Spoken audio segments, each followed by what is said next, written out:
नमस्कार साथियों, स्वागत है आप सभी एस्पिरेंट का इस आइकॉनिक एस्पिरेंट पे। साथी कैसे हैं आप लोग? आशा करता हूँ कि सभी लोग अच्छे होंगे और अपने तैयारी को बहुत अच्छे ढंग से कर रहे होंगे। प्यारे साथियों, आप सभी को कहीं ना कहीं पता होगा कि अभी जो आपका यहाँ चैनल पर क्लासेस जो चलाए जा रहे हैं, यह क्लासेस उन सभी विद्यार्थियों के लिए है जो मार्च में बिहार स्टेट देने वाले हो या फिर अगस्त में बीपीएससी शिक्षक भर्ती 3.0 देने वाले हो। साथ ही साथ आप यूपी शिक्षक भर्ती, झारखंड शिक्षक भर्ती जो है हाल ही में वैकेंसी आने वाले हैं, तो वैसे सभी विद्यार्थी जो इन वैकेंसी को भरने वाले हैं और उनका सपना है कि टीजीटी लेवल 9th-10th की वो शिक्षक बने, उन सभी विद्यार्थियों के लिए जो है यह क्लासेस बहुत ज्यादा महत्वपूर्ण होने वाला है। चलिए साथियों, क्लास की स्टार्ट करते हैं। उससे छोटा सा पहले आपको बता दें कि अगर आप इस चैनल पे नए आए हैं तो आपको यह चैनल पे क्या क्या मिलेंगे, इसको भी आप सभी विद्यार्थियों को जान लेना चाहिए। ठीक है, तो देखिएगा साथियों, यहाँ पे अबाउट चैनल के बारे में है जो कि आप जान, बहुत सारे ऐसे बच्चे होंगे जो कि जानते होंगे, कुछ ऐसे स्टूडेंट जो कि नहीं जानते होंगे। तो आप लोग आज जान लें कि अगर भारत में किसी भी राज्य से है और आपका सपना है, आपका टारगेट है कि आप शिक्षक बनकर अपने राज्य को, अपने समाज को सुधार करें, चाहे आप टीजीटी की शिक्षक बनना चाहते हो, पीजीटी बनना चाहते हो, या फिर हम कह ले आप असिस्टेंट प्रोफेसर की तैयारी कर रहे हो, DSSS, KVS, NVS, school lecturer, college lecturer, UGC NET JRF, या फिर किसी भी राज्य से हो और वहां पे आप स्टेट क्वालिफाई करना चाहते हो, तो ये सभी प्रकार के जो एग्जाम है जो कि शिक्षकों से संबंधित है। और प्यारे बच्चों, आपको यह जो क्लासेज है इसी चैनल पर जो है सारा का सारा निःशुल्क और बहुत ही डिटेल में मिलने वाले हैं। ठीक है, तो आज के जो क्लास होने वाला है यह टीजीटी के सभी विद्यार्थियों के लिए है। ठीक है, जिसमें हम बात कर रहे हैं आपका एनसीईआरटी और बिहार एस्टेट के जो बुक है उन दोनों बुकों को मिलाकर। ठीक है, तो याद रखना है यह आपका यूरोप में राष्ट्रवाद जो कि बहुत इंपॉर्टेंट चैप्टर है टीजीटी के विद्यार्थियों के लिए, चाहे बिहार से हो या फिर यूपी से हो।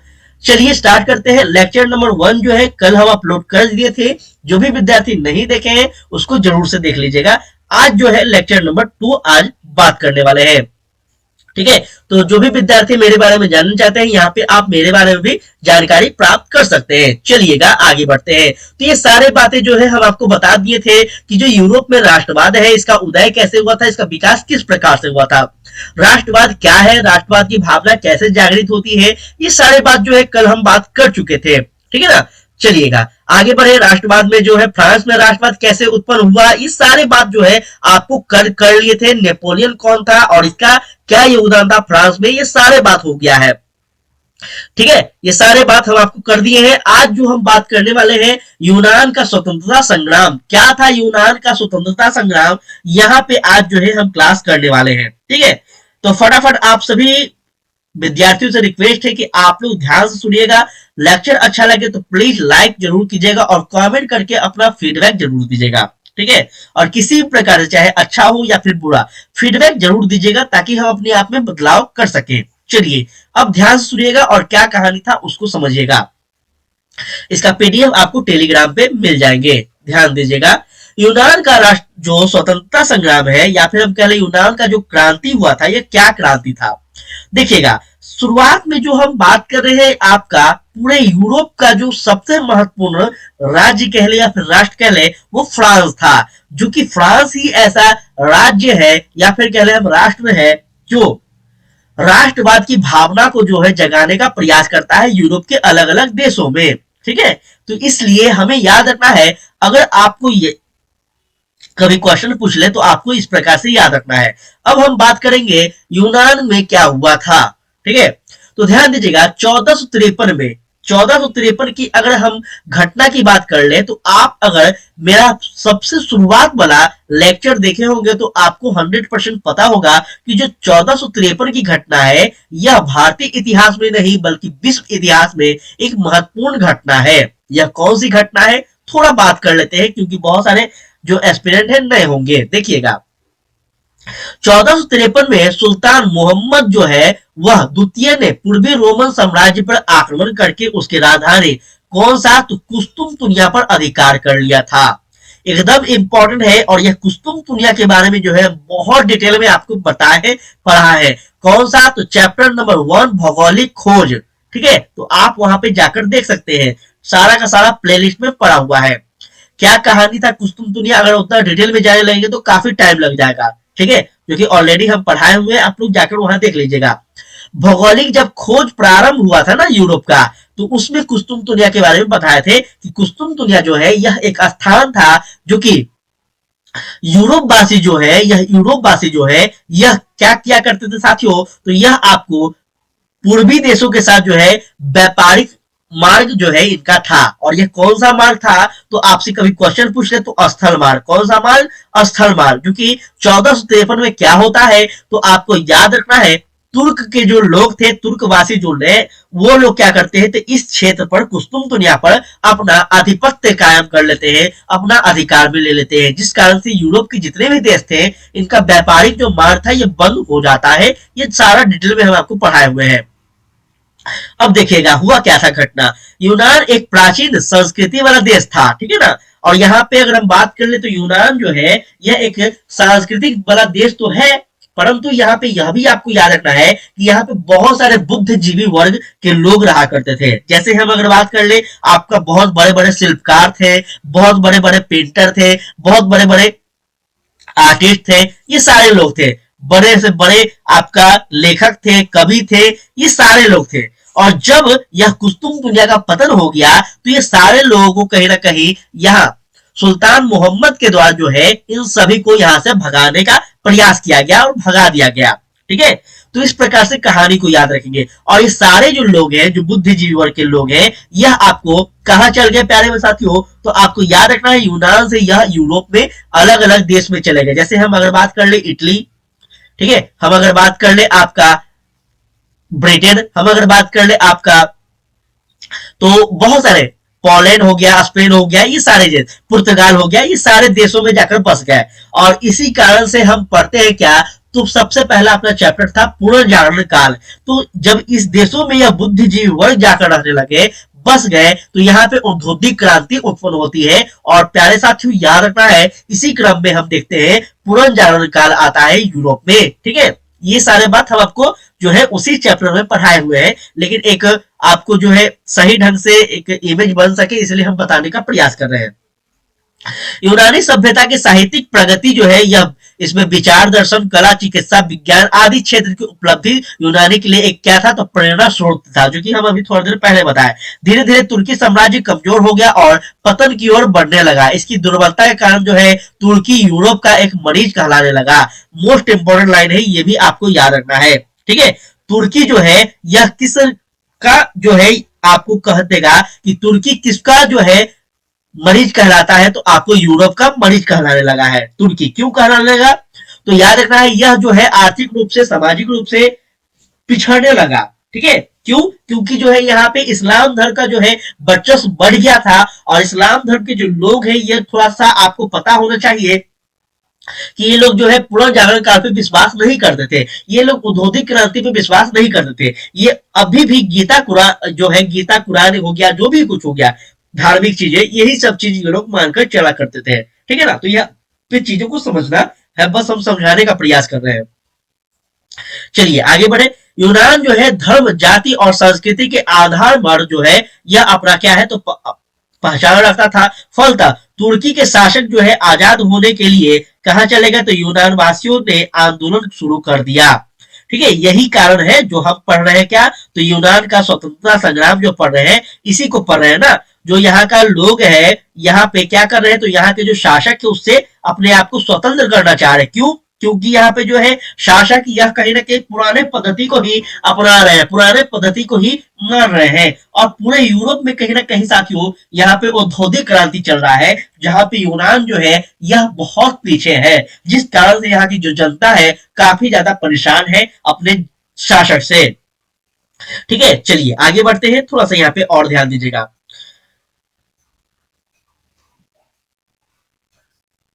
यहाँ ध्यान दीजिएगा, यहाँ पे जो स्थान का नाम है क्या है, तो मकास्टेटाइन रिगास नामक एक नेता थे। ठीक है, यह जो नेता है यह गुप्त समाचार पत्रों को प्रकाशित कर यूनानियों में तुर्की में से स्वतंत्रता की जो है भावना प्रकट करने लगे। देखिए बहुत इंपॉर्टेंट है, जब बुद्धिजीवी लोग उत्पन्न होते हैं ना तो अपने समाज में बदलाव के लिए वो हमेशा क्या करते हैं, तो पत्र पत्रिका का जो है सहारा जरूर लेते हैं। जब हम भारतीय इतिहास को पढ़ेंगे तो आप देखेंगे कि राजा राम मोहन राय की बात कर ले, स्वामी विवेकानंद की बात कर ले, विद्यासागर की बात कर ले, या फिर किसी भी बुद्धिजीवी वर्ग के जो लोग हैं उनकी बात कर ले, जो समाज सुधारक है उनकी बात कर ले, तो ये सभी जो लोग हैं या कहीं ना कहीं जो भारत में ब्रिटिशर्स का विरोध करते हैं, तो कैसे करते हैं, तो याद रखेंगे पत्र पत्रिकाओं के माध्यम से ही करते हैं, और उसके जो गलत नीति है यह आम जनता को बताने का प्रयास करते हैं। तो यहाँ पे आपको इसको याद रखना है, काफी महत्वपूर्ण है क्योंकि यूनान के परिप्रेक्ष्य में है।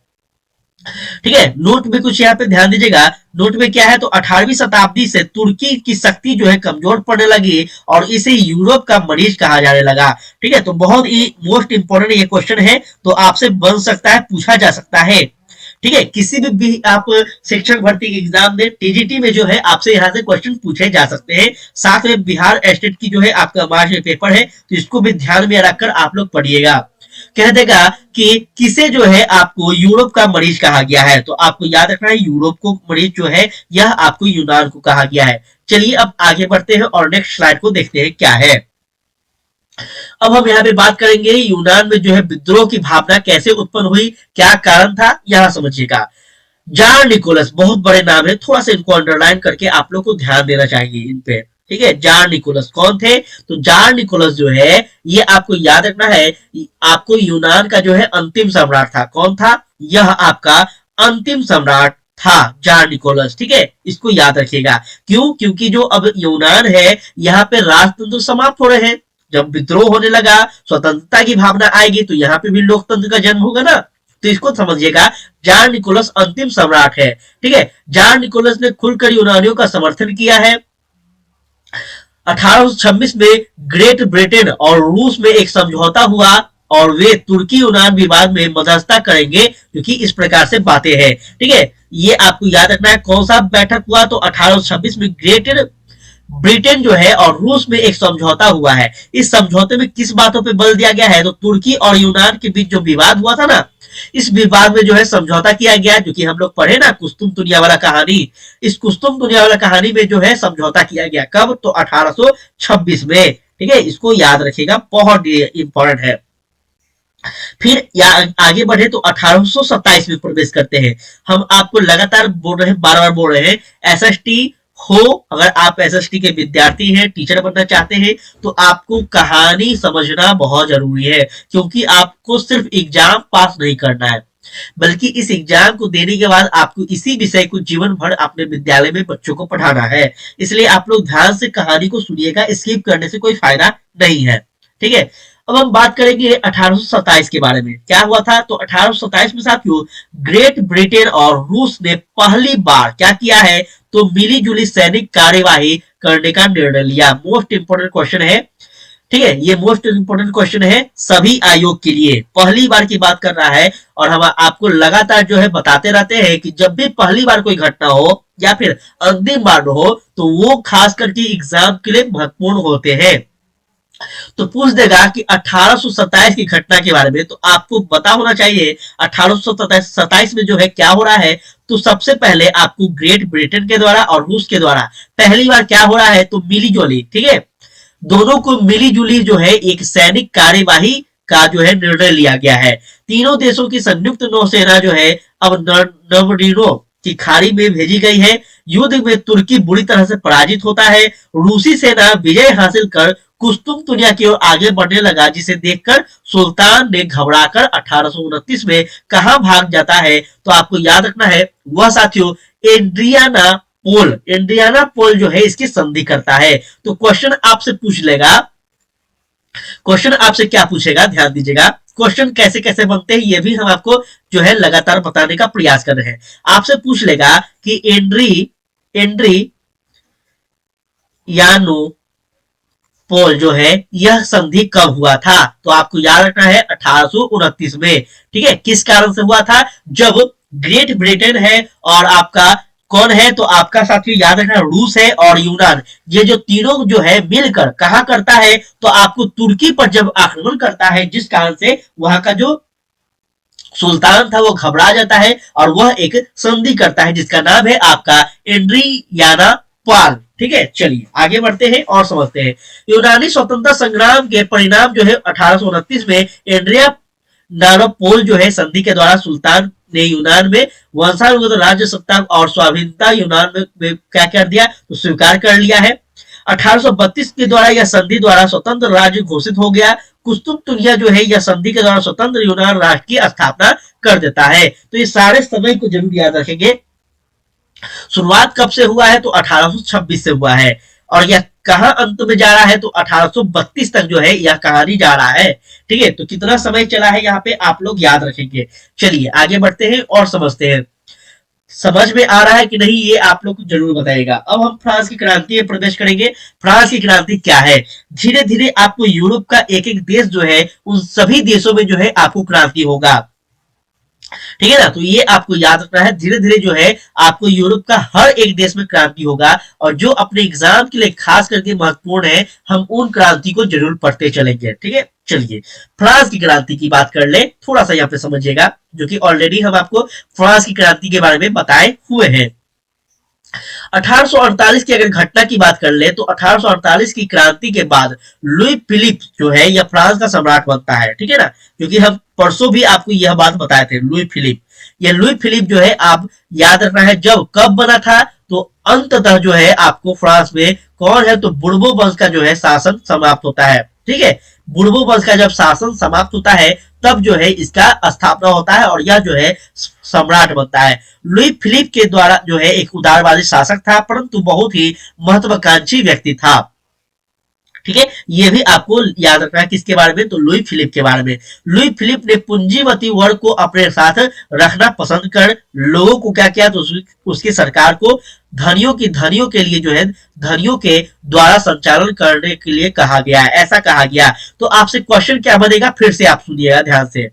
ठीक है, थोड़ा सा आपको यहाँ ध्यान देना है। बार बार लेक्चर का है जितना भी बड़ा हो, लेकिन मेरा उद्देश्य है कि आप लोग जब यहाँ पे पढ़े तो दोबारा आपको जो है पढ़ना ना पड़े, क्वेश्चन को आप यहीं से उठाना सीख जाए, निकालना सीख जाए। आपसे पूछ देगा कि फ्रांस में किस शासक को कहा गया है, क्या कहा गया है, कि धनियों के लिए धनियों के द्वारा संचालित सरकार है। यह किसको कहा गया है, तो आपको याद रखना है लुई फिलिप को कहा गया है। किसको कहा गया है, लुई फिलिप को। ठीक है, लुई फिलिप को कहा गया है।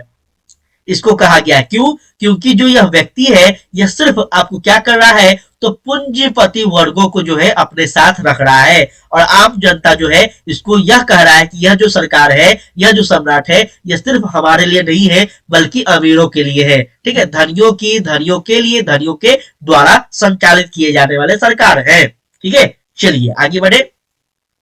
लुई और उसकी सरकार की आलोचना होने लगी है। ध्रुववादियों ने 22 फरवरी 1848 को जो है पेरिस सुधारवादी दल के नेता कौन है, तो आपको याद रखना है थियसर्स है।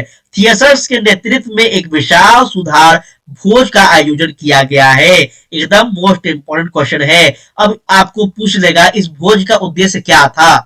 इस भोज का उद्देश्य कुछ नहीं है, ये जो भोज किए जा रहे हैं, ये जो आपको खान पियान किया जा रहा है, यह इसका उद्देश्य कुछ नहीं है। क्या है इसका उद्देश्य, सिर्फ एक है, क्या कि यहाँ पे जो आम नागरिक है ये सभी जो है एक जगह होकर जो सरकार है, जो सम्राट है, इसके खिलाफ रणनीति बनाया जाए। क्यों, क्योंकि जो लुई फिलिप है यह एक जगह लोगों को मिलने पर भी प्रतिबंध लगा दिए गए थे। तो फ्रांस में ये कहानी आपको जरूर याद रखना है। ठीक है ना, किसके द्वारा किया गया, कभी क्वेश्चन आपसे पूछ ले तो आपको याद रखना है। फिर से कौन है, तो एक पेरिस सुधारवादी दल के नेता है जिनका नाम क्या है, तो आपका थ्रियसर है। कौन है, थ्रियसर। बार बार बोल रहे हैं इसलिए आप लोग याद रखेगा। ठीक है, लुई ने इस पर रोक लगा दिया। देखिए बहुत इंपॉर्टेंट है, यह भोज जो हो रहा है इस पर भी क्या है, तो लुई फिलिप जो है इस पर भी रोक लगा दिया। मतलब लुई फिलिप जो है इसको डर है। क्या डर है, उसको डर है कि अगर फ्रांस की जनता कहीं पे भी एकजुट होती है तो ये हमारे खिलाफ क्या कर सकती है, रणनीति बना सकती है, हमारे खिलाफ जो है यह मोर्चा खोल सकती है। इस कारण से फ्रांस में जो है किसी भी लोगों को एकजुट होने के लिए जो है नहीं दिया जा रहा है, प्रतिबंध लगाया गया है, याद रखना है।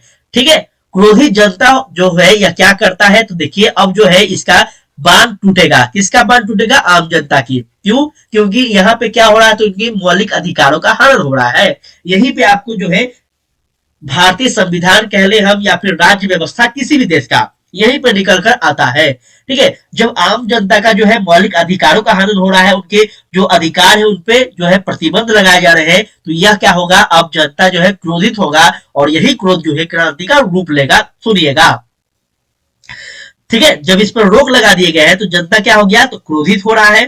ठीक है, राजमहल को घेर कर शवों के साथ जो है प्रदर्शन करना शुरू कर दिया।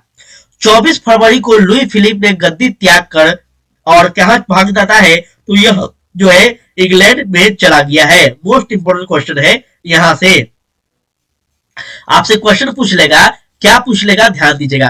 कह देगा कि लुई फिलिप जो है यह फ्रांस की गद्दी से कब छोड़कर भागता है, तो आपको याद रखना है 24 फरवरी को। 24 फरवरी की जो है यह पहली बार फ्रांस की जनता जो है यह कहां हमला कर रहा है, तो आपको फ्रांस की जो राजमहल है वहां पे हमला कर रहा है। और इस भय से जो है लुई फिलिप यहाँ गद्दी छोड़कर भाग रहा है। कहां भाग रहा है साथियों, तो आपको याद रखना है इंग्लैंड भाग रहा है। चलिए आगे बढ़े। तत्पश्चात क्रांतिकारियों ने फ्रांस में द्विदल गणराज्य की स्थापना की। नेशनल असेंबली ने गणतंत्र की घोषणा करते हुए 21 वर्ष के ऊपर के सभी वैक्स पुरुषों को क्या कर दिया, तो मत देने का अधिकार, मत प्रदान करने का अधिकार जो है यह प्रदान किया। मोस्ट इंपोर्टेंट क्वेश्चन है यह भी आपके लिए, वेरी वेरी इंपॉर्टेंट है। जहां पे भी हम मोस्ट लिख रहे हैं ये मानकर चलिए कि आपसे पूछे जाएंगे ही जाएंगे। ठीक है ना, इसको जरूर आप लोग याद रखेगा। तो आपसे क्वेश्चन क्या है यहाँ पे बनेगा, पहला कि आपको 24 फरवरी को जो है आपको फ्रांस की जो जनता है इसका कहीं ना कहीं अधिकार हो जाता है। ठीक है, पहला पॉइंट।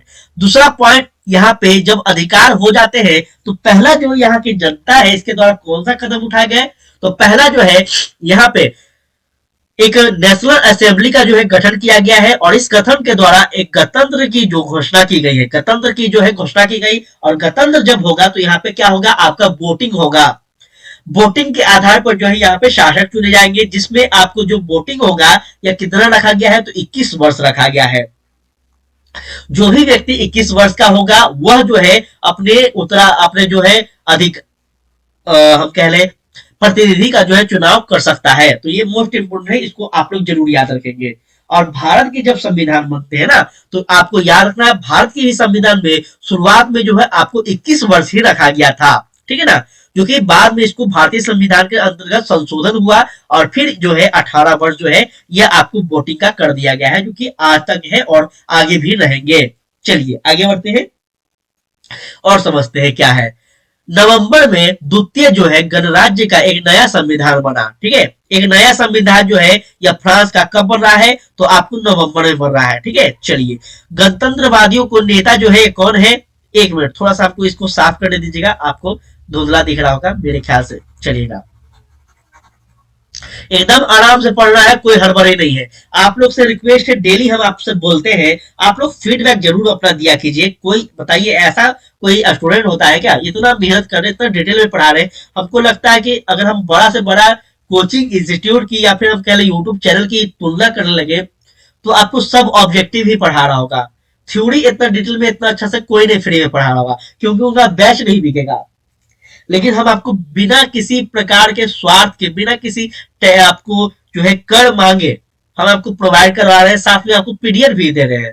तो आपसे इतना तो रिक्वेस्ट है, आपसे इतना तो अपेक्षा की जा सकती है कि आप लोग मेहनत को समझेंगे, थोड़ा सा इस चैनल को आगे बढ़ाएंगे। तो ये सब चीज समझा कीजिए। आप लोग भी कहीं ना कहीं शिक्षक बनने वाले हैं। आप लोग को भी अगर मेहनत का फल बच्चों के द्वारा नहीं मिलेगा तो आपको भी कैसा लगेगा, ये आप भली भांति समझ सकते हैं शिक्षक का, क्योंकि आप भी जो है इसी क्षेत्र से जुड़ने वाले हैं। चलिएगा आगे बढ़ते हैं। तो यहाँ पे हम बात कर लेंगे क्या हुआ है। तो गणतंत्रवादियों का जो नेता है ये कौन है, तो आपको याद रखना है लामार्टिन है। और एक कौन है, तो लामार्टिन एवं सुधारवादियों की जो नेता है यह आपको लुई वा है। लुई वा है, यहाँ पे थोड़ा सा गलती हो गया है, लुब्ला इनको कहा जाता है। लुब्ला जो है यह दो व्यक्ति है जो कि आपको याद रखना है। फ्रांस में आपको गणतंत्रात्मक की जो है व्यवस्था का शुभ आरंभ हो चुका है, ठीक है ना। नवंबर में जो है इसका संविधान भी लिखा गया है, बन गया है। और अंततः जो है गणतंत्रवादी का जो नेता है, यह आपसे कभी पूछ लेगा तो आपको याद रखना है, दो व्यक्ति है मुख्य रूप से। पहला व्यक्ति का नाम है आपका लामार्टिन और दूसरा व्यक्ति का नाम है आपका लुई ब्लाक, ठीक है। दोनों व्यक्ति हैं। शीघ्र ही जो है दोनों में मतभेद आरंभ हो गया और 1852 में लुई जो है नेपोलियन फ्रांस का सम्राट बन गया, ठीक है ना। ये भी आपको याद रखना है, दोनों में क्या हो गया है, तो आपका जल्द ही जो है इन दोनों में जो है किसी बातों को लेकर जो है मतभेद हो जाता है और 1852 में जो है लुई जो नेपोलियन है जब फ्रांस का सम्राट बन जाता है, ठीक है। चलिए थोड़ा और आगे बढ़ा जाए और चीजों को समझा जाए। अब हम बात करेंगे इटली के एकीकरण में, बहुत ज्यादा इंपॉर्टेंट है। हम जब यूरोप का राष्ट्रवाद पढ़ते हैं ना, तो इटली का एकीकरण जो है सबसे महत्वपूर्ण टॉपिक यह भी एक हो जाता है। हर टॉपिक को क्लियर करते चलना है, एक एक चीजों को समझते चलना है। यह आप देख पा रहे होंगे, यह जो है आपका इटली का क्या है, तो इटली का साथियों मैप है, ठीक है ना। इस मैप को ध्यान से देखेगा, यह संपूर्ण इटली है, परंतु यहाँ पे जो है आपको क्या है, तो जो है इटली यहाँ पे इतना दूर में है, ठीक है। इतना दूर में जो है इटली पूरा है, लेकिन यहाँ पे कुछ जो रंग है आपको रेड दिख रहा होगा, कुछ आपको जो है स्काई कलर दिख रहा होगा, व्हाइट दिख रहा होगा, इस प्रकार से अलग अलग प्रकार की, यही क्या है, तो ये अलग अलग क्षेत्र है। संपूर्ण इटली ही है, लेकिन यह अलग अलग क्षेत्र है। तो इसी को हम पढ़ते हैं कि इटली का जो एकीकरण है ये कैसे हुआ, क्यों हुआ। चलिएगा ध्यान दीजिएगा। इटली के शासन इटली के शासकगण अपने स्वार्थी की सिद्धि में जो है लगे हुए थे।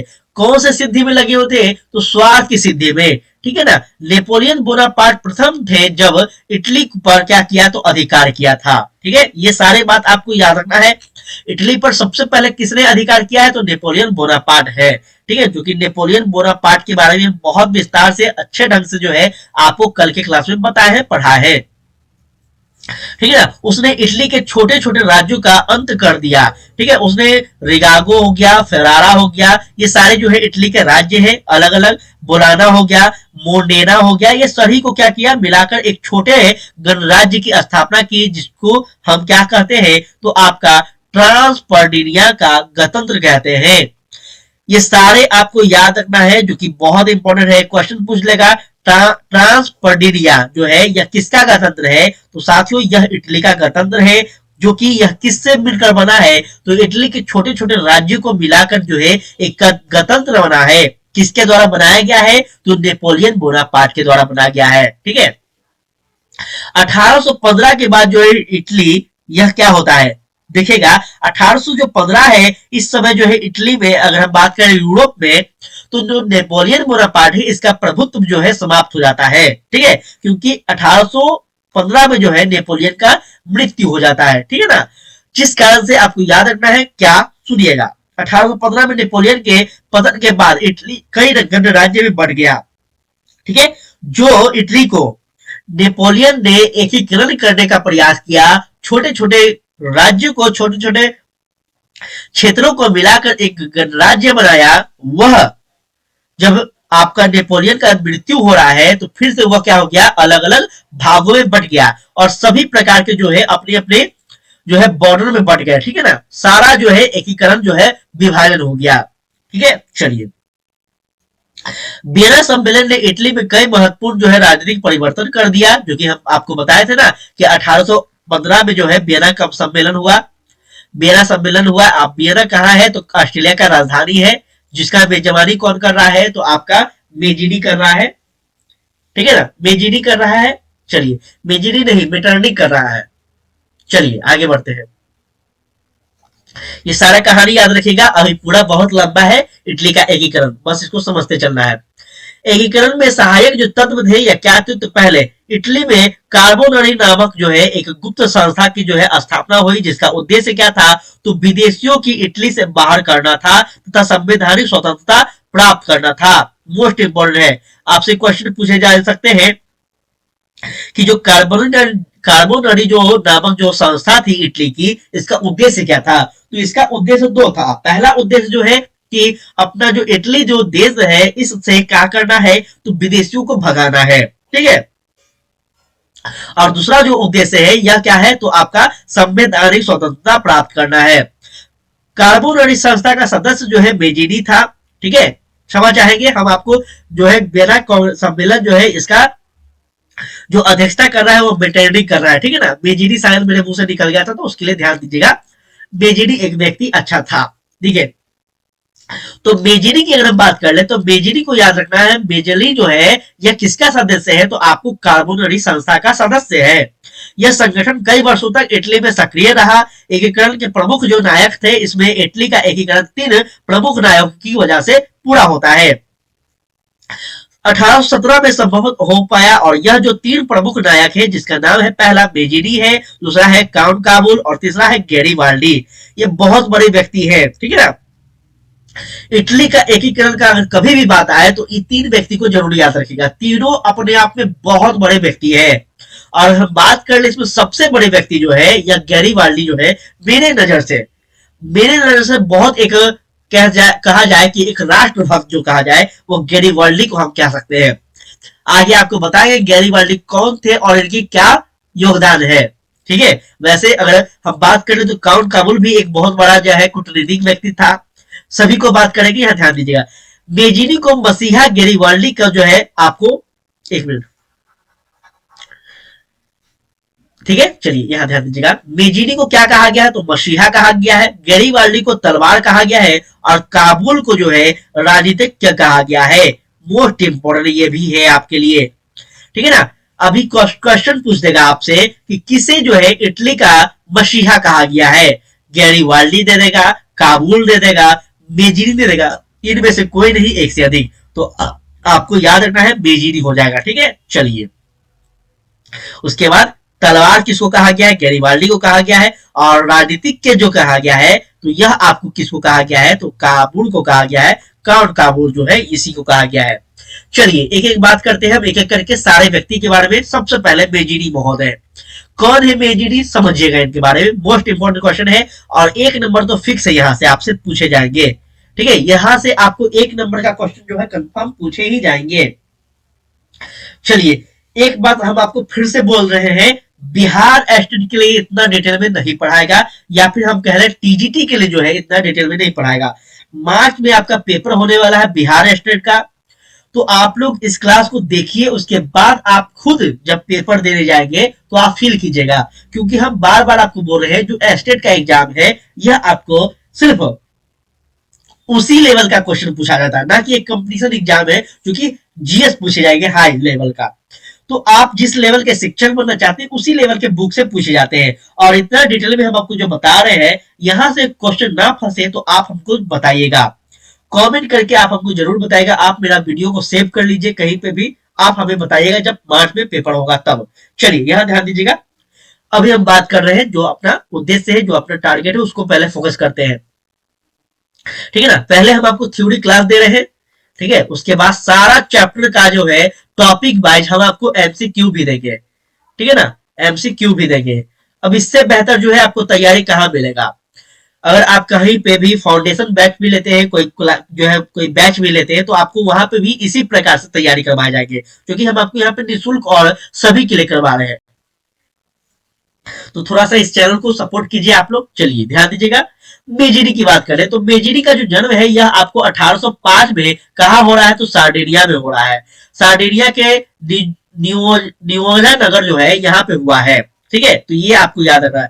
मेजिनी जो है युवा अवस्था से गुप्त राजनीतिक गतिविधियों से भाग लेने रहे थे। मेजिनी का जो जीवन है एक ही धर्म एक ही इटली जो है इसका उद्देश्य था। मेजिनी का जो जीवन है यह उसका उद्देश्य कह ले, एक ही धर्म एक ही इटली इसका यह मानना था। ठीक है। अलग अलग धर्म अलग अलग इटली, जो अभी देख रहे हैं इटली जो है अलग अलग प्रकार से बढ़ गया है। तो इसका उद्देश्य जो है मेजिनी का, इस व्यक्ति का जो व्यक्तित्व है वह कहता है कि एक राष्ट्र का एक ही धर्म होना चाहिए और एक देश जो है एक ही करण में होना चाहिए, ना कि वो अलग अलग विभाजन होकर अलग अलग सरकार हो, अलग अलग संविधान हो, ऐसा नहीं हो। यह व्यक्ति का सोच है और इसलिए यह जो है अपना एकीकरण में पूरा 100% प्रयास दे रहा है। चलिए आगे बढ़ते हैं। 1830 और 31 के विद्रोह में उसने भाग लिया और उसे कारावास हो गया। तो कभी क्वेश्चन पूछ ले तो ये भी आपको याद रखना है, मोस्ट इंपोर्टेंट बातें हैं। आगे बढ़ते हैं। सन 1831 ईस्वी में मार्सेई में उसने यंग इटली नामक एक संस्था की स्थापना की जिसे नवीन इटली का निर्माण में महत्वपूर्ण भूमिका निभाया गया। कई बार क्वेश्चन पूछा गया है, बहुत इंपॉर्टेंट है, एकदम इंपॉर्टेंट है, ये वाला चीज जो है आपको याद रखना है। यंग इटली जो क्वेश्चन है ये कई बार पूछा गया है, ठीक है ना, डायरेक्ट, इसलिए हम आपको बार बार बता रहे हैं। यंग इटली यहाँ पे देखिएगा, यंग इटली जो नामक संस्था है, कभी पूछ ले आपसे कि जो इसके संस्थापक थे कौन थे, तो बेजिरी थे। ठीक है, कब किया गया है, तो 1831 में जो है इस संस्था का स्थापना किया गया है। ठीक है ना। 1834 में यंग यूरोप जो है नामक जो है संस्था गठित किया गया और यूरोप के अन्य देशों में चल रहे राष्ट्रीय आंदोलन को प्रोत्साहित किया गया। तो देखिएगा, पहले जो यह व्यक्ति है आपको इटली में जो है एक संस्था बनाया जिसका नाम है यंग इटली। ठीक है, उसके बाद यह व्यक्ति जो है यूरोप के अलग अलग देशों में, अलग अलग क्षेत्रों में भी प्रवेश करने का प्रयास कर रहा है जिसका नाम है आपका यंग यूरोप। यंग यूरोप जो है यह भी इसी का संस्था है और यह भी जो है बेजिनी ही इसके संस्थापक है। यंग यूरोप के जो सदस्य हैं ये सारे के सारे जो है युवा वर्ग थे। ठीक है, इसमें जो है आपको बेजिनी का जो उद्देश्य है, यह पहला बात आपको याद रखना है, बेजिनी का जो उद्देश्य है यह क्या है, तो यंग यूरोप जो है इसमें युवाओं को जोड़ना था। बेजिनी ने जनार्दन जनता और इटली का नारा जो है बुलंद किया। मोस्ट इंपोर्टेंट क्वेश्चन है ये भी वाला। क्वेश्चन क्या आपसे पूछ देगा, जनार्दन जनता इटली जो है यह नारा किसने दिया, तो यह आपको बेजिनी के द्वारा दिया गया है। कब, जब यहाँ पे इटली का एकीकरण की बात कर रहा है तब। चलिए अब हम बात करेंगे कौन काबुल के बारे में। चलिएगा, कौन काबुल कौन है, यही व्यक्ति है कौन काबुल। आप लोग फोटो भी यहाँ पे देख सकते हैं, कभी आपके सामने पूछ लिया जाए तो आप फोटो के माध्यम से भी इनको पहचान सकते हैं। यही व्यक्ति है कौन काबुल। देखिएगा, थोड़ा सा इनको समझते हैं। मौसम बहुत ज्यादा खराब है, थोड़ा सा मेरा तबियत खराब है, तो आप लोग थोड़ा ध्यान दीजिएगा यहाँ पे क्या है। कौन काबुल का जो जन्म है यह आपको 1819 में हुआ है। ठीक है, 1819 में इसका जन्म हो रहा है और 1850 में जो है यह कौन काबुल साइबेरिया के राजा क्विंटन इमैनुअल के जो है कृषि, व्यापार और नौ शक्ति के मंत्री बनते हैं। तो आपको बहुत ही इंपॉर्टेंट है, याद रखना है। सर्डिनिया का राजा है कौन है, तो आपको याद रखना है क्विंटन इमैनुअल है। क्विंटन इमैनुअल जो है यह पहले इसको क्या बनाते हैं, तो अपना कृषि और व्यापार और नौ शक्ति के मंत्री बनाते हैं। कब, तो 1850 में। ठीक है, फिर 1892 में 2 वर्षों के पश्चात जो है वह प्रधानमंत्री बन गया है। ठीक है, स्वीडेनिया का जो राजा है क्विंटन इमैनुअल, यह इसको प्रधानमंत्री बना रहे हैं, किसको, तो क्राउन काबुल को। उसने देश की आर्थिक स्थिति को बेहतर बनाने के लिए वाणिज्य व्यवस्था का उन्नति के लिए विशेष प्रबंधन किया है। तो ये भी आपको याद रखना है, मोस्ट इंपोर्टेंट है। ठीक है, मोस्ट इंपोर्टेंट बातें हैं जो कि आपको याद रखना है। तीसरे व्यक्ति का नाम आता है जिसमें आप लोग यहाँ पे देख पा रहे होंगे। तीसरे व्यक्ति जो है इनका आप लोग थोड़ा सा ध्यान दीजिएगा यहाँ पे। चलिए यहाँ पे थोड़ा सा आप लोग ध्यान दीजिएगा, देखिएगा तीसरा जो व्यक्ति है इनका नाम है गैरीवाल्डी। गैरीवाल्डी जो है इनको थोड़ा सा आप लोग सुनिएगा। गैरीवाल्डी का जो जन्म है यह आपको कब हो रहा है, तो साथियों 1807 में हो रहा है गैरीवाल्डी का जन्म।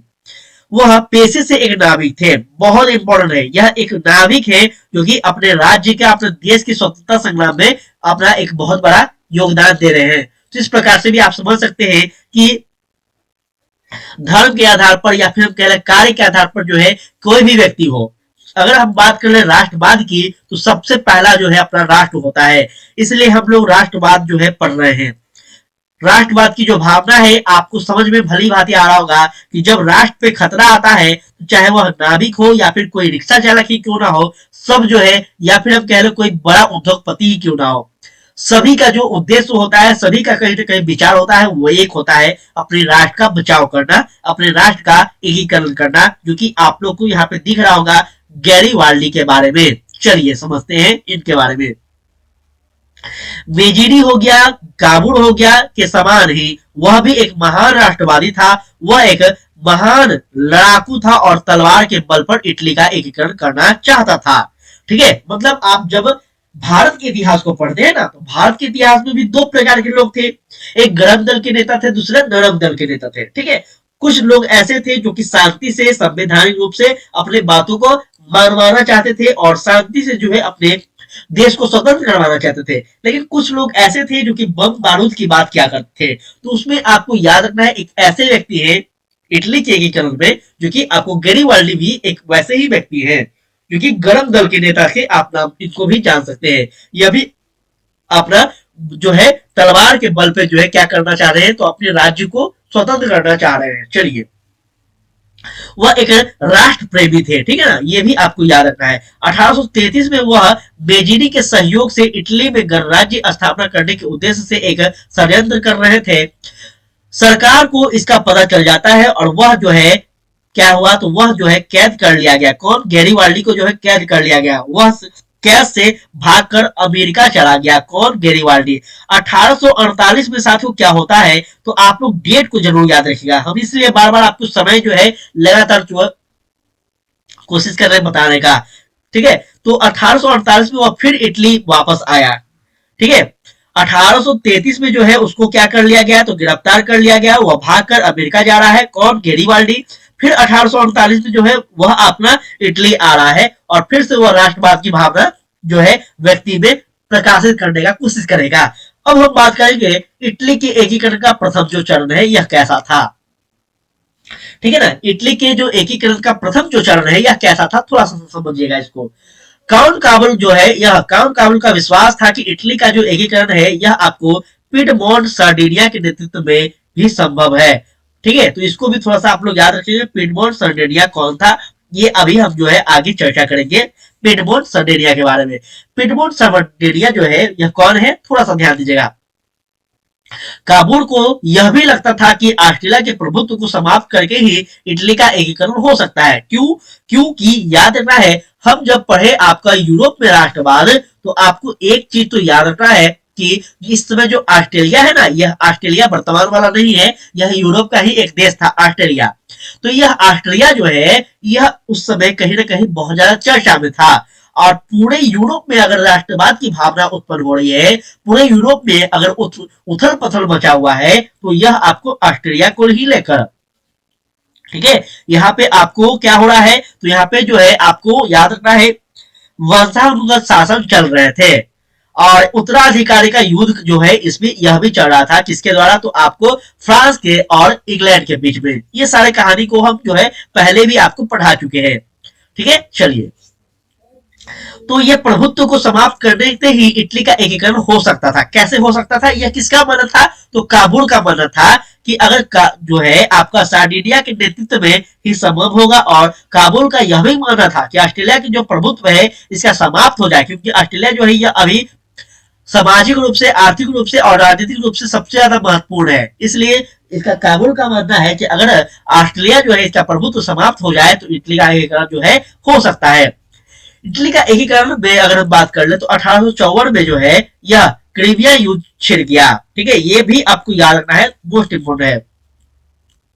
क्रीमिया युद्ध जो है यह छिड़ जाता है। कब, तो ये थोड़ा सा आप लोग ध्यान दीजिएगा। एक मिनट, थोड़ा इसको हमको साफ करने दीजिएगा। चलिए, अब ध्यान दीजिएगा यहाँ पे क्रीमिया युद्ध, ये वाला पे आप लोग जरूर याद रखेंगे। कब हो रहा है, तो क्रीमिया युद्ध जो है यह आपको 1854 में हो रहा है, क्रीमिया का युद्ध। ठीक है, यह युद्ध क्या है, थोड़ा ध्यान दीजिएगा।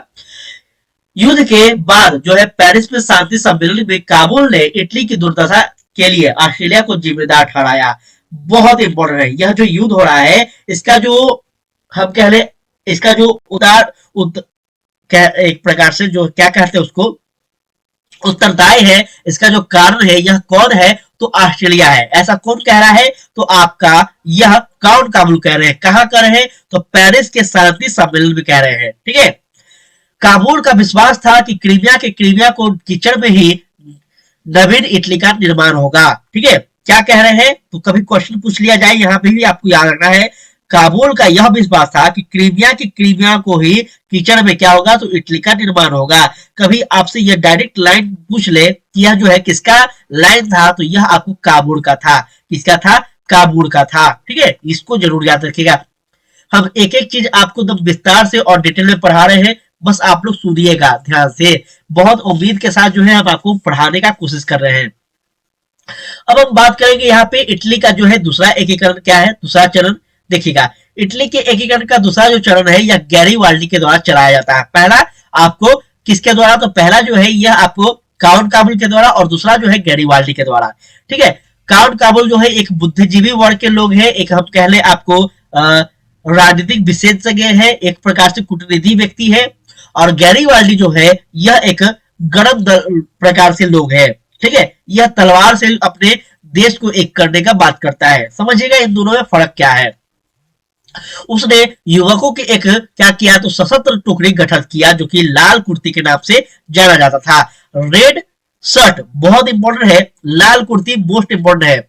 लाल कुर्ती, ये पूछ लेगा कि लाल कुर्ती जो है या किसका जो है संगठन था या फिर किसका जो है आपका संस्था था, तो यह जो है आपको किसके द्वारा बनाया गया था, गैरीवाल्डी के द्वारा बनाया गया था, याद रखना है। उनकी सहायता के लिए जो है यह 1860 में क्या कर रहा है यह व्यक्ति, तो एक नेपल्स के राजा को पराजित किया था। 1860 में जो है नेपल्स के राजा जो है इसको पराजित करता है। कब, तो 1860 में। उसके बाद सिसिली की राजधानी पोर्लेमा पर विजय हासिल किया। ये सारे स्थान को जरूर आप लोग याद रखिएगा। ये सारे जो स्थान है आपको बहुत काम आएगा जब आप बच्चों को पढ़ाएंगे या फिर आपको डायरेक्ट क्वेश्चन भी यहाँ से पूछे जाएंगे। गैरीवाल्डी ने यहाँ गणतंत्र की स्थापना की तथा क्विंटन इमैनुअल ने प्रतिनिधि के रूप में सत्ता संभाली।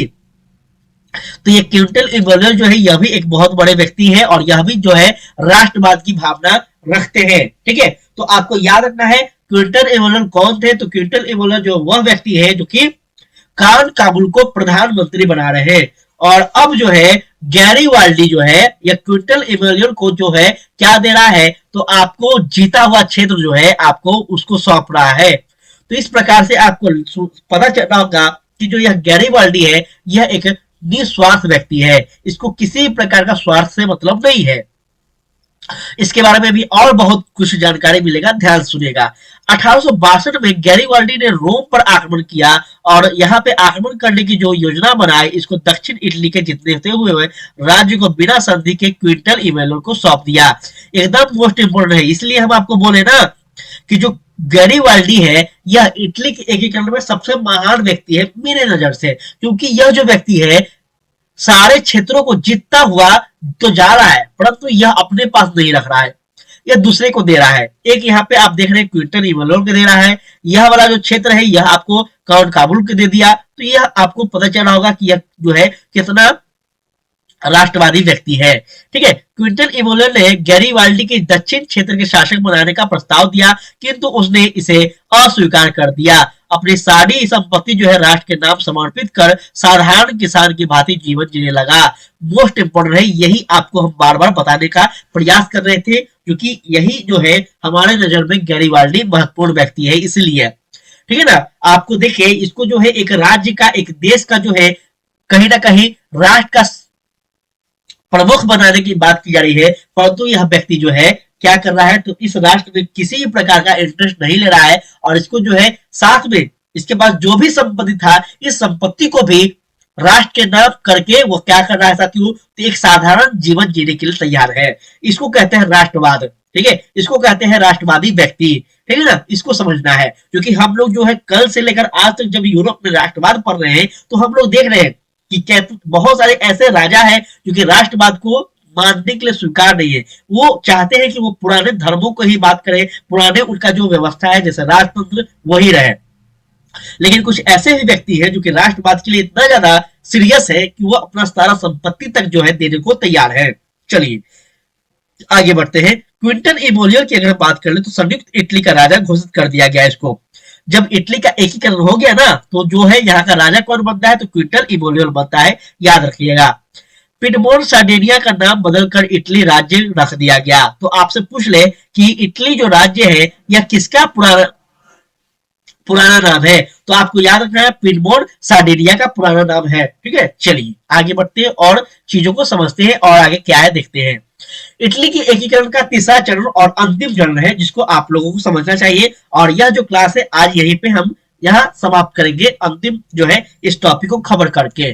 देखिएगा कहता क्या है, बेनेसिस और रोम पर जो है अभी क्या है तो क्रमशः ऑस्ट्रेलिया और पोप का जो है राज था। ठीक है, ऑस्ट्रेलिया, क्योंकि हम आपको बताया ना ऑस्ट्रेलिया जो है यह राजतंत्र को ज्यादा है सपोर्ट कर रहा है, राजतंत्र को। ठीक है, और पोप जो है, पोप कौन होते थे तो पोप जो है ये धर्म के प्रमुख होते थे, ये आपको याद रखना है। क्योंकि हम अगर बात कर ले यूरोप की तो यूरोप में जो पोप है यह राजा से भी ज्यादा पावरफुल है, ये भी आपको याद रखना है। राजा से भी अगर आपसे कभी पूछ ले कि यूरोप में शासक से भी सबसे शक्तिशाली जो है वह किस वर्ग के लोग हैं, अगर आपसे पूछ ले और ऑप्शन में अलग अलग प्रकार के दे दे तो आपको याद रखना पोप हुआ करता था। ठीक है, चलिए शेष इटली का एकीकरण जो है क्विंटन इमैनुअल ने किया। प्रसाद के ने 1817 में रोम पर आक्रमण कर दिया। फ्रांस है या फ्रांस ने रोम पर अपनी सेना बुला ली। इसका फायदा उठाकर इमैनुअल ने रोम पर आक्रमण का क्या किया तो उस पर अधिकार प्राप्त कर लिया। ठीक है, ये कारण हुआ था।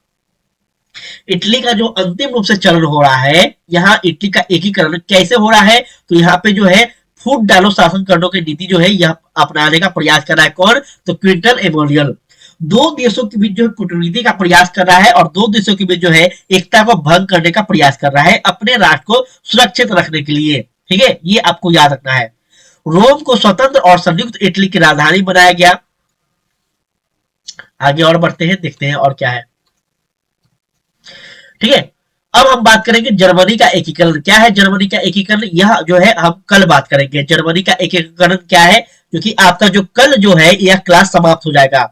जर्मनी के एकीकरण में सहायक तत्व क्या थे, बिस्मार्क कौन थे, ऑस्ट्रेलिया का साथ युद्ध कैसे हुआ, फ्रांस का साथ युद्ध कैसे हुआ, और इस प्रकार से साथियों आपका कल जो है समाप्त हो जाएगा। कल जो है कितना स्लाइड बचा है, चलिए खत्म कर देते हैं, ज्यादा स्लाइड नहीं बचा है, फिर मुझे कल जो है अलग क्लास लेना हो जाएगा। चलिए खत्म कर देते हैं, सुन ही लीजिए आप लोग जर्मनी का एकीकरण कैसे हुआ था। ठीक है, अभी हम जो है इटली का एकीकरण जो है कर ही लिए, अब हम जर्मनी में पहुंचते हैं। देखिएगा जर्मनी भी जो है इटली का ही क्या था तो इटली के भांति ही 19वीं शताब्दी के आरंभ में एक भौगोलिक अभिव्यक्ति मात्र था। जर्मनी में जो है 300 छोटे छोटे राज्य में बटा हुआ था। जर्मन जो है राष्ट्रवाद का उदय जो है जर्मनी के एकीकरण पृष्ठभूमि के निर्माण के श्रेय जो है यह नेपोलियन बोनापार्ट को ही दिया जाता है। और वास्तविक में अगर हम बात कर ले तो नेपोलियन बोनापार्ट ही एक ऐसा व्यक्ति है जो कि संपूर्ण यूरोप में क्या कर रहा है, संपूर्ण यूरोप में क्या कर रहा है तो राष्ट्रवाद की भावना को जागृत कर रहा है। ठीक है ना, हम आपको बताया था ना कौन सा उसका था तो आपको नेपोलियन संहिता था, नेपोलियन कोड था। इसके माध्यम से वो क्या कर रहा था तो नेपोलियन जो है अलग अलग यूरोप के देशों में अपना जो है संगठन बना रहा था, अपना जो है ऑफिस बना रहा था। और इसके माध्यम से क्या किया जा रहा था तो आपको बता भी दिए हैं कल के सेशन में कि जो नेपोलियन है यहाँ पे अलग अलग जो देश के लोग हैं इसको राष्ट्रवाद की भावना से जागृत कर रहा है, जिस कारण से इस नेपोलियन को जो है अलग अलग देश के जो शासक है इसको मिलकर कहीं ना कहीं पराजित कर देते हैं और 1815 में इसका मृत्यु हो जाता है। ये सब हम आपको बताए हैं। तो कभी आपसे क्वेश्चन गलती से पूछ भी लिया जाए कि यूरोप, संपूर्ण यूरोप में जो है राष्ट्रवाद की भावना जागृत करने का जो श्रेय है एकमात्र किस व्यक्ति को दिया जा सकता है, आपसे अलग अलग प्रकार से महान व्यक्तित्व का नाम पूछ ले तो आपको नेपोलियन के बारे में याद रखेंगे। ठीक है, क्योंकि उसने जो है 1860 में जर्मन प्रदेशों को जीतकर राइन राज्य संघ का निर्माण किया था और यही जो है जर्मन लोगों के राष्ट्रवाद का उदय हुआ। ठीक है, ये भी आपको याद रखना है। जर्मन जो है यह आपको 1860 में जो है नेपोलियन के द्वारा जीता जाता है। जर्मनी के एकीकरण में सहायक जो तत्व है यह क्या है, चलिए समझते हैं। सबसे पहले अगर बात कर लो तो यहां ध्यान दीजिएगा जो कि कौन है तो यहाँ पे आपको फ्रैंकफर्ट संसद है। फ्रैंकफर्ट जो संसद है क्या है, थोड़ा सा यहाँ पे हम बात कर ले इनके बारे में, तो एक मिनट रुकिएगा आप लोग। चलिए थोड़ा सा इसके बारे में समझिएगा, आपसे पूछे जा सकते हैं इसलिए हम आपको थोड़ा यहाँ ध्यान दीजिएगा। 1848 की जो फ्रांसीसी क्रांति है, इस क्रांति ने जर्मन राष्ट्रवाद को भड़का दिया। सबसे पहला पॉइंट 1848 की जो फ्रांसीसी क्रांति है यह जर्मन में भी राष्ट्रवाद की भावना को क्या कर रहा है तो जिंदा कर रहा है। हम बोले ना, आपको कल ही बताए, आज फिर से बताएं कि अगर एक जगह बदलाव हो रहा है और वैसा ही परिस्थिति अलग आसपास के क्षेत्रों में भी है, तो जाहिर सी बात है कि वहां के भी लोग मांग करेंगे। अगर कंपनी कोई कंपनी है और इस कंपनी में अगर एक कोई हम कह ले एक मजदूर है जो कि अपना विद्रोह कर रहा है अपने मांग को लेकर, और उस व्यक्ति का मांग पूरा कर लिया जाता है, तो 100% है कि इस कंपनी का जो उतने भी मजदूर है वह सभी मांग करने लगेंगे। तो इसी प्रकार से आपको दिख रहा होगा कि शुरुआत में जो है फ्रांसीसी में जो है क्रांति हो रहे हैं, लेकिन यह क्रांति फ्रांस से लेकर अब यूरोप के हर देश में फैल रहा है। दूसरे ओर अगर हम बात करें तो दूसरे ओर आपका मेटरनिक युग का अंत हो चुका है। ठीक है, यह मेटरनिक जो है इसका युग का अंत हो गया, अर्थात मेटरनिक युग से क्या है तो आपका जो राजतंत्र है या फिर हम कह लें वंशानुगत जो शासन है इसका समाप्त हो गया है। जर्मन राष्ट्रवादी ने पुराने संसद जो है इसकी सभा को फ्रेडबर्ग ने बुलाया और यहाँ जो है यह निर्णय किया गया कि प्रसा का शासन जो है फ्रेडरिक विलियम जर्मन राष्ट्रवाद का नेतृत्व करेगा। ठीक है, तो ये आपको याद रखना है, कहानी याद जरूर रखिएगा। समस्त जर्मन राज्य जो है इसको क्या किया गया तो एकीकृत किया जाएगा और लोकतांत्रिक वैधानिक राजतंत्र के शासन का सिद्धांत को अपनाया जाएगा। तो इस बैठक में क्या किया गया है उद्देश्य, तो यह बैठक में आपको यह जो है बातें कही गई है कि जो पूरा का पूरा जो जर्मनी है यहाँ पे लोकतांत्रिक व्यवस्थाएं होगी, वैधानिक जो है कानून होगा, ये सारे सिद्धांत अपनाए जाएंगे। चलिए आगे थोड़ा सा समझते हैं, ध्यान दीजिएगा। परंतु फ्रेडरिक ने इस व्यवस्था को मानने से इनकार कर दिया। ठीक है, यह जो फ्रेडरिक है यह कौन है, कभी आपसे क्वेश्चन पूछ ले कि फ्रेडरिक कौन है, तो फ्रेडरिक कौन है तो आपको याद रखना है यहाँ पे यह जो फ्रेडरिक है, एक मिनट रुकिएगा इसको क्लियर करने दीजिएगा। तो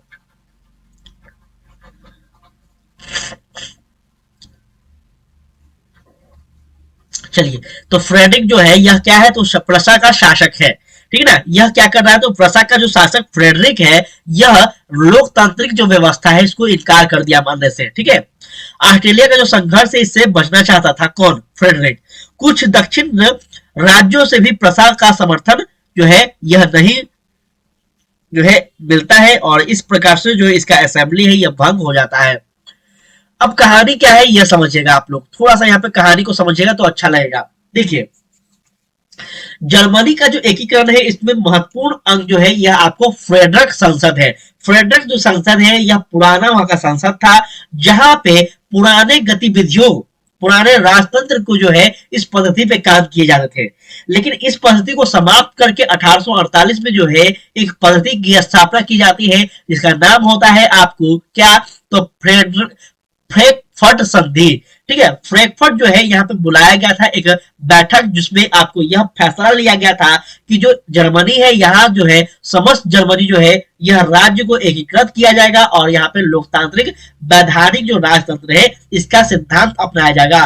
परंतु जो फ्रेडरिक नामक एक व्यक्ति है जो कि प्रसा का शासक है यह इस व्यवस्था को इनकार करता है। क्यों, क्योंकि यह जो फ्रेडरिक है यह राजतंत्र का पक्षधर था। ठीक है, चलिए अब आगे समझते हैं क्या हुआ कहानी। चलिए और क्या कहानी है इसको समझिएगा तो और मजा आएगा आपको। अब हम बात करेंगे इस बिस्मार्क के बारे में, यह कौन है बिस्मार्क, इनका क्या योगदान है जर्मनी के एकीकरण में। चलिए बिस्मार्क के बारे में समझते हैं। ऑटो वन बिस्मार्क का जन्म जो है यह आपको 1812 में होता है। कहां पे होता है तो आपको याद रखना है ब्रेनबर्ग में हुआ था। वह प्रख्यात राष्ट्रवादी और कूटनीतिज्ञ भी थे। ठीक है, तो आपको ये भी बातें याद रखना है। 1862 की अगर हम चर्चा कर ले तो 1862 में वह प्रसा का प्रधानमंत्री बनते हैं। कौन तो बिस्मार्क। ठीक है, बिस्मार्क जर्मन एकीकरण के लिए सैन्य शक्तियों के महत्व को समझना चाहते थे। अंततः उसने रक्त और तलवार ब्लड एंड आयरन की जो नीति है इसको अपनाते हैं। तो ये बहुत जो है मोस्ट इंपोर्टेंट क्वेश्चन है, वेरी वेरी इंपोर्टेंट क्वेश्चन है।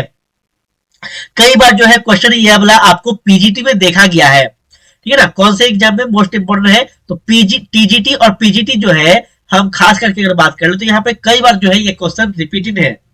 ठीक है, अगर नहीं होगा तो जब हम एमसीक्यू करवाएंगे तो आपको ये क्वेश्चन दिखा देंगे। कई बार जो है ये क्वेश्चन पूछा गया है कि ब्लड एंड आयरन का जो नीति था यह किसका था तो बिस्मार्क का था, याद रखेंगे। बिस्मार्क को जर्मनी का सम्राट बनाने से सफलता मिली, उसके लिए इस 3 युद्ध लड़े गए। पहला डेनमार्क के साथ युद्ध होता है और इसमें बिस्मार्क ने ऑस्ट्रेलिया के साथ मिलकर 1864 में सेल्विग और क्या है तो आपको हॉलस्टीन राज्यों को क्या है तो मुद्दे को लेकर जो है डेनमार्क पर आक्रमण किया था। जैसे शत्रु को उसने पक्ष में लेकर डेनमार्क को पराजित किया और सेल्विक पर अधिकार कर लिया। ठीक है, थोड़ा सा यहाँ पे आपको गलती हो गया तो आप लोग इसको चीज को थोड़ा सा कॉपरेट कीजिएगा, ध्यान दीजिएगा, जब आपको पीडीएफ देंगे ना तो सही कर देंगे। हॉलस्टीन जो है यह ऑस्ट्रेलिया को मिल जाता है, ठीक है, जो जीतता जाता है क्षेत्र। और क्या है इसको समझते हैं। अब है ऑस्ट्रेलिया का जो युद्ध है यह क्या है। ऑस्ट्रेलिया का जो युद्ध है यह क्या है, ऑस्ट्रेलिया के साथ कैसे युद्ध हो रहा है, तो 1865 की अगर बात कर ले तो गेस्टिन का विराम संधि द्वारा जो है अस्थायी व्यवस्था निश्चित हुई थी। ठीक है ना, जो कि अभी हम बताए ना आपको, ऑस्ट्रेलिया जो है और आपका जर्मनी बिस्मार्क जो है ये तीन दोनों मिलकर युद्ध लड़ रहा है। ठीक है, तो प्रसा के साथ, तो इसको याद रखिए। बिस्मार्क ने अपनी कूटनीति से फ्रांस, रूस और इंग्लैंड को अपनी ओर मिला लिया। ठीक है, कूटनीति का जो है बहुत बड़ा यहाँ पे जो है सहारा लिया जा रहा है बिस्मार्क के द्वारा। कूटनीति के जो दम पे है वो सबसे शक्तिशाली राष्ट्र जो है फ्रांस का, सॉरी यूरोप का, उन सभी को अपने पक्ष में कर रहे हैं कौन, तो आपको बिस्मार्क, जिसमें आपको देखिए रूस हो गया, फ्रांस हो गया, इंग्लैंड हो गया, ये सारे को याद रखिएगा। आगे बढ़े, 1866 में ऑस्ट्रेलिया प्रथा युद्ध अथवा सोडवा का युद्ध जो है इसको होता है। तो इसको दो युद्ध जो है नाम से जाना जाता है, सोडोवा का युद्ध हो गया या फिर ऑस्ट्रेलिया और फ्रांस का युद्ध हो गया, ये आपको याद रखना है। जिसमें आपको ऑस्ट्रेलिया पराजित हुआ। 23 अगस्त 1866 को प्राग संधि के द्वारा जो है जर्मन महासंघ भंग कर दिया गया है। तो ये सब संधि का जरूर आप लोग नाम याद रखिएगा, ये बहुत इंपॉर्टेंट है। इसके स्थान पर जो है 22 राज्यों का एक उत्तरी जर्मन जो है संघ स्थापित हुआ, जिसका प्रधान जो है या प्रसा का सम्राट बनाया गया। और क्या है समझते हैं। अब फ्रांस का युद्ध क्या है देखिएगा, फ्रांस का युद्ध क्या है जो कि 1870 से 71 तक चलता है। प्रसा ने अपनी सैन्य शक्ति मजबूत कर फ्रांस को जो है युद्ध के लिए भड़काया। ठीक है, अब क्या हो रहा है यहाँ पे, एक प्रकार से हम कह ले वर्ल्ड वार का स्थिति बन रहा है। ठीक है, सभी जो यूरोप का देश है यह अलग अलग ग्रुप में मिलकर एक दूसरे को भड़काने का प्रयास कर रहे हैं, एक दूसरे को लड़वाने का प्रयास कर रहे हैं अपने ही लोगों के साथ। ठीक है, 19 जून 1870 को फ्रांस के शासक नेपोलियन की प्रसा के विरुद्ध जो है युद्ध की घोषणा कर दी गई। सीडी के युद्ध ने फ्रांसीसी की जबरदस्त हार हुई। कौन सा युद्ध, तो सीडी का युद्ध। महासंघ में मिल गया, और यह महासंघ कौन था, तो यह महासंघ वही था कौन, तो आपको याद रखना है, फ्रांस हो गया, रूस हो गया, इंग्लैंड हो गया, ये सारे जो है आपको याद रखना है, ये महासंघ कहलाया, इसमें मिल गया। फ्रेंकफर्ट की संधि के द्वारा दक्षिण राज्य उत्तरी जर्मन महासंघ में मिल गया, और इस प्रकार जो जर्मनी है इसका एकीकरण हो गया। 18 जनवरी 1871 को वर्साई की शीश महल में एक विलियम प्रथम को जर्मनी का सम्राट घोषित किया गया। ठीक है, तो आपको याद रखना है कहां पे, वर्साई के जो है शीश महल में। कब, तो 18 जनवरी 1871 को। चलिए, उसे केसर की उपाधि भी दी गई है। तो पूछ लेगा आपसे कि केसर की उपाधि जो है किसे दिया गया है, तो आपको याद रखना है यह जो है आपका किसको दिया गया है, तो विलियम प्रथम को दिया गया है। क्योंकि कौन है, तो विलियम प्रथम जो है यह आपका क्या बन रहा है, तो यहाँ पर सम्राट बन रहा है। ठीक है, इस प्रकार जर्मनी का जो है एकीकरण सैन्य शक्ति के बल पर होता है, याद रखिएगा। चलिए और आगे बढ़ा जाए, तो आगे अब आपका साथियों यहाँ पे क्लास होता है समाप्त। मुझे लगता है कि अब आपको सारा का सारा यूरोप में राष्ट्रवाद जो है इसका सेशन समझ में आया होगा। 2 लेक्चर में थोड़ा लेक्चर बड़ा हुआ है, लेकिन हम कोशिश की है कि बहुत अच्छे ढंग से और एक एक बिंदु को समझाने का प्रयास करें। आप सभी प्यारे साथियों से, प्यारे डियर एस्पिरेंट से विनती है, रिक्वेस्ट है कि कैसा लगा क्लास, ये जरूर आप लोग बार बार हम बोलते हैं बताया कीजिए। और यकीन मानिए यह जो क्लास है आपको बिहार स्टेट, जो कि हर साल आपको बिहार स्टेट होने वाले हैं, और शिक्षक भर्ती भी आपको लगातार होने वाला है। तो ये बहुत काम का चीज है, और जो भी विद्यार्थी चाहे अभी बीएड कर रहे हो या फिर अगर आप अपेयरिंग हो, तो आप लोग जरूर इस क्लास को देखिएगा, बहुत काम का चीज है। हो सके अगर आप 24 में ना पेपर देने वाले हो, 25 में देंगे, 26 में देंगे, तब भी ये आपके लिए बहुत इंपॉर्टेंट है। क्योंकि टॉपिक कहीं नहीं बदलता, सिलेबस नहीं बदलता। ठीक है ना। अभी तो फिलहाल सिलेबस नहीं बदलेगा, क्योंकि अभी हाल ही में यह आयोग गठन किया गया है। तो आप लोग आराम से पढ़िए और बेहतर ढंग से पढ़िए और इस आइकॉनिक एस्पिरेंट को और आगे बढ़ाइए। साथ में आप हमें जो है अदर सोशल मीडिया जो है यहाँ पे प्लेटफॉर्म पे भी फॉलो कर सकते हैं, जहाँ पे आपको समय समय पे अपडेट, नोटिफिकेशन, मटेरियल और क्लास के अपडेट जो है सारे कुछ मिलते रहेंगे। साथ में जो है आपको हमसे बातें भी करने का, किसी भी प्रकार से कोई गलती हुआ हो या फिर किसी प्रकार का कोई एग्जाम को लेकर आपको डिस्कस करना हो, तो वो भी हम आप हमसे मिलकर कर सकते हैं। ठीक है, तो आज के लिए साथियों इतना ही। मुझे उम्मीद है कि आपको अच्छा लगा हो। अगर अच्छा लगा हो तो प्लीज लाइक और शेयर जरूर कीजिएगा, और साथियों सबसे महत्वपूर्ण बात, फीडबैक जरूर दीजिएगा। आज के लिए इतना ही। जय हिंद, जय भारत।